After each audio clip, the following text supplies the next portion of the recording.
yung mga parts dito ngayon sa Taiwan. We are on our annual trip every December. Ayun, we have lots of bikes. Wow. Up, bike lane.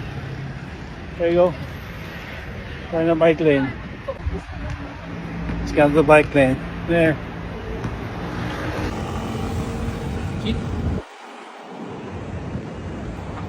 It's what?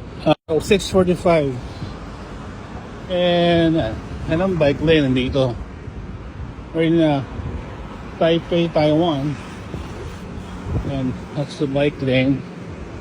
Diba? Wala sa kalye. It's a sidewalk. But the sidewalk is wide. Diba? Wide enough. It's safe. As a street, road, main road. Then, compared to the Philippines na sharing sa main road. So, wala silang problema. Wala nang gigit-git. Well, kalaban mo na siguro tao. Freaking wide! Diba? You know, we've been going here ever since, how many years? What? 7, 10 years. Pero, ngayon ko lang na document yung bike lane nila. Just tap the easy card. And then, good evening. Just tap the easy card and you can use one of the bikes for rent. From one station to another.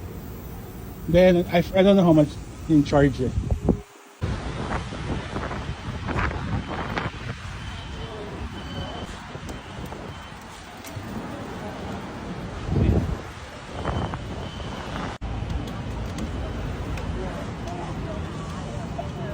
Anyone can use it, Mama na yun, anak niya. Nice. Again, walang sinisiksik, walang ginigikit yung mga bus na bisikleta kasi nakahiwala yung bike lane sa road. Waiting sheds far from the road. If you rode the bike kanina doon sa saan tayo nagsimula, dito tayo bababa. Just tap the car here and then adjust your seat according to your height. Pwede mo nasakyan. Alright, try natin mamaya.